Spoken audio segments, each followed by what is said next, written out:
All aboard for the transcribed premiere production, The Cruise of the Poll Parrot, that thrilling story of whaling days and buried treasure.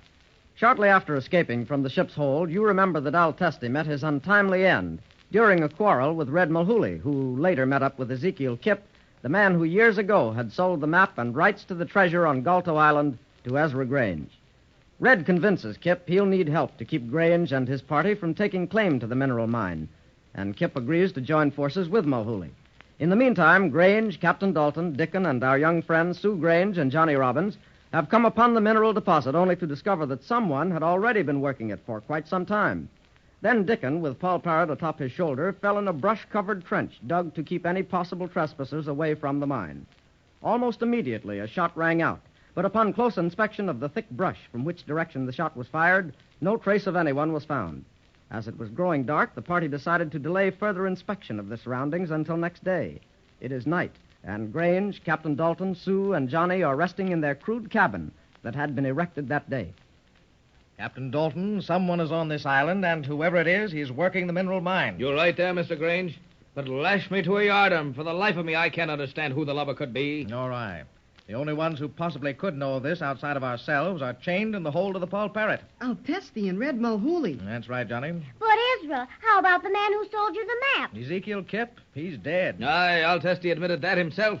Well, whoever is working the mine most likely was the one who fired the shot this afternoon. There's no doubt of that. I'm afraid we've run into trouble.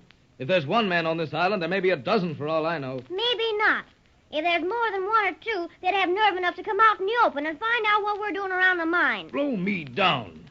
There's some smart thinking, young lady, and you're most likely right. If it wasn't for the fact that the mine had been worked for some time, I'd say that perhaps Testi and Red Mahooley had managed to escape from the boat. But whoever is working at the mine has been there for a long time. You're on the right course there, too, lad. I'm beginning to wonder if I didn't make a bad bargain when I bought the map and a share in the minerals. I don't think you did, sir. If the mine's worth trying to pirate, she's worth trying to protect. After all, half the loot belongs to Johnny here, and I mean to see that he gets his rightful lot. Blow me down if I don't. Captain Dalton's right, Ezra. And whoever it is, he's not going to keep us from getting our share of it either. Well, if you two kids can be that brave about it, I'm sure I can. But I don't mind admitting, Captain Dalton, I don't like it one little bit. Neither do I, sir. So I'm going to change matters just as soon as we can look over Galto Island tomorrow. We'll then soon know just who and how many sneaking lubbers there are to deal with. Listen, Captain Dalton. There's that noise again. Smoky Mouth. Aye, mateys. That's the volcano, all right. You know, Captain Dalton, I've noticed that it starts its rumbling pretty regular about every hour or so. Yeah. Does a volcano have certain times when it rumbles? No, me hearty. Sometimes a volcano such as this one is quiet for months. Then again, it's liable to act up for days at a time. There's really no telling. Are there many of them in the world, Captain Dalton? Aye, lad, there are lots of them. As near as I can recollect, there's a place they call Salvador down in the Central American country that has more what you might call active volcanoes than any other part of the world. I wouldn't like to live there. But still, a lot of people live there all the time. I guess they're used to it, Mr. Grange. Blow me down. I can't see how anyone would ever be able to rightfully get used to them, as ornery as they are at times. And I suppose in Salvador, you simply have to become accustomed to them.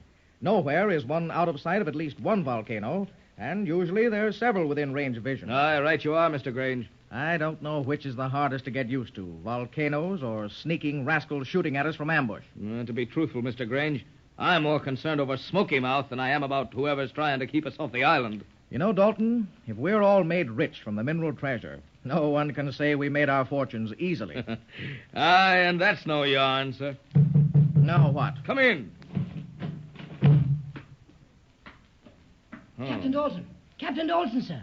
The bloomin' rollers have jumped the brig. Ease down, matey. What's all the blowing about, and why didn't you take to the rigging, as I told you? I did that, sir. It strike me mainsails when I boarded her. Guess what, sir? This is no time to be guessing. Out with it. What's in the bloomin' wind, you loony sea salt? Mate Wainwright, sir. He was barnacled to the mast. Tied up, Dickon? Tied up he was. Tighter in a casket. He wasn't hurt, I hope. No, sound as a foremaster. But neither he nor Jameson could weigh anchor for the ropes what bound him. Well, you don't have to tell me. Those two bad ones, Testi and Mahooley, have escaped, and they're on this island, you may rest assured. You may lay to that. No, sir. Let me finish, sir, please. After I loosed Wainwright and Jameson, then they tell me what happened. Testi and Red surprised him, tied him up, and then the two of them had it out between them on deck. But why, Dickon? That's beyond my navigating, miss. The two blubbers escaped from the hold, but only one got away. Testi, I'll wager. You're wrong, sir. Red threw old Testi over the rails, so Wainwright told me, right into a school of sharks. And I feel sorry for the sharks on a night like this. It's indigestion they'll all get, or I miss my guess. Then that means that Red Mahooley is on this island. And he's the one who shot at us today, I bet. Likely as not. But I'll say this. If that pirate-hearted swab is on this island tomorrow, I'll find him. And he'll not soon escape us this time. If he's on this island, he won't be leaving right away. And right now, he's most likely doing a little plotting. Come on, old man, Kip. Hurry along. We gotta strike now while there's yet time. But, Red, they'll be on guard. There's too many against us. That's why we've gotta strike right now. Tomorrow will be too late. The mine is my own, and I don't want them taking it away from me. That's what we're gonna keep them from doing. But we can't do it by fighting them. We gotta outthink them. Well, what are you going to do? I've been spying on them ever since you took that shot at them through the bushes. I told you not to shoot. I had to. I wasn't going to let them get at the mine. Those minerals belong to me. Understand? To me. Don't forget you promised to split with me if I helped you get rid of Grange and his friends. That's right. Well, just don't forget it. I won't. Go ahead now and tell me what we're going to do. Wait. Hold up your hulk a minute. What's wrong? Nothing's wrong. I told you I've been spying on them. And look down there. See? Cabins. Yeah, cabins. And that one to the right is where Grange and Dalton and those two young'uns are. So? So we're going down there. What? Why, you're crazy. I'm not going near them. They'll capture us. But I'll shoot at them. I can do that. Put that gun down. You're the crazy one, not me. Put that gun down or I'll take it away from you and lambaste your cranium. All right. My, but you have a bloomin' temper on you. Listen, here's what we're going to do. You see those two cabins down there? The one on the right is where Dalton and Grange and them two, the boy and the girl is. The other one is where the rest of the crew is bunked. So? Quit butting in with that so. And wait till I finishes what I'm saying. The crew's been a-working hard putting up those shacks, and they're so tired they'll be snoring like a bunch of sea turtles. Yes, you're right. They just blew out their lamp. See? What'd I tell you? The lamp's still lit in the other cabin. Now's the time to strike. But what are we going to do? Well, I figure this way. We can't fight them. There's too many of them. But if we can capture one of them, they won't dare fight us for fear we'd kill whoever we capture. But who are we going to capture, and how are we going to do it? Leave that to me. We'll sneak around in back. But, Ezra, why must we go back to the boat tonight? We'd like to stay with you and be of some help, sir. No, I'm not taking any chances. You two are going back to the boat. Mr. Grange is right, me hearties. There's going to be a bit of trouble tomorrow. We want neither of you getting hurt.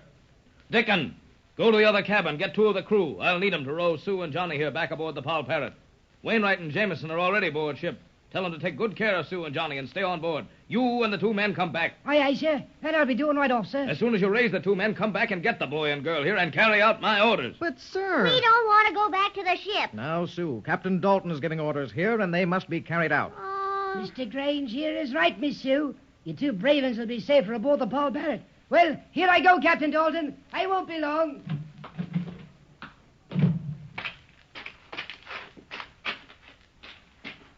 Look, old man Kip. There's the one-legged sailor Dickon coming out of the cabin. When he passes this way, we'll grab him. Well, what good will that do? I'd rather capture one of the young'uns, but we can't be too choosy. Shh. Say, I could get a good beat on them from here. I could drop them in his tracks easy. If you don't put that gun down, I'll drop you in your tracks, you old buzzard. Quiet now. When he passes here, I'll grab him, and you tie this rag around his mouth to keep him quiet. Then we'll wrap this piece of paper around a rock and throw it at the door of the cabin. When they come out to get the note, they'll find we got Dickon. How so? There's nothing on the paper. No, but there will be before I get through. I'll tell them we got Dickon captive, and if they don't leave the island, that we'll kill the swab. Shh. Make ready now. Here he comes.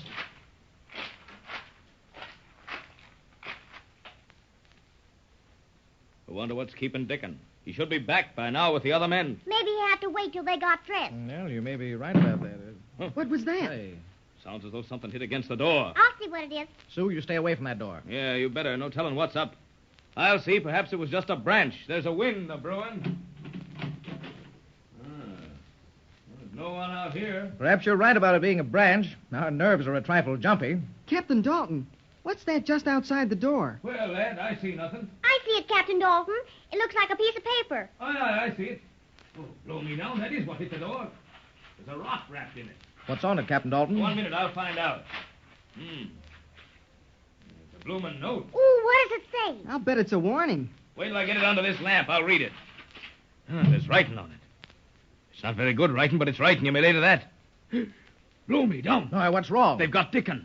Good Lord, no wonder he didn't get back. Dickon? Listen to this. It says, Mr. Grange, you and the rest of your swabs better get off my island. I will hold your peg-legged sailor to make sure you do. If you don't get off right away, I will kill your sailor. And it's signed Ezekiel Kip. Kip? Why, I thought he was dead. Maybe he's dead, maybe he ain't. But whoever wrote it means business, and there's no time to lose. Captain Dalton, what are you going to do? I'm going to get the rest of the men, and we're going to find where they've taken Dickon. Tomorrow may be too late. Now, wait a minute. Oh, what's wrong? Listen. You hear that?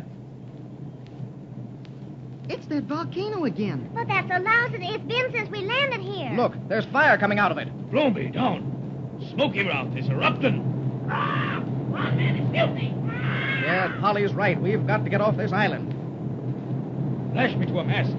I'm stuck for once. We've got to get off this island. And yet we've got to rescue Dickon. Mr. Grange, I'm befuddled. I don't know what to do. I know what we'll do. We'll stay and rescue Dickon.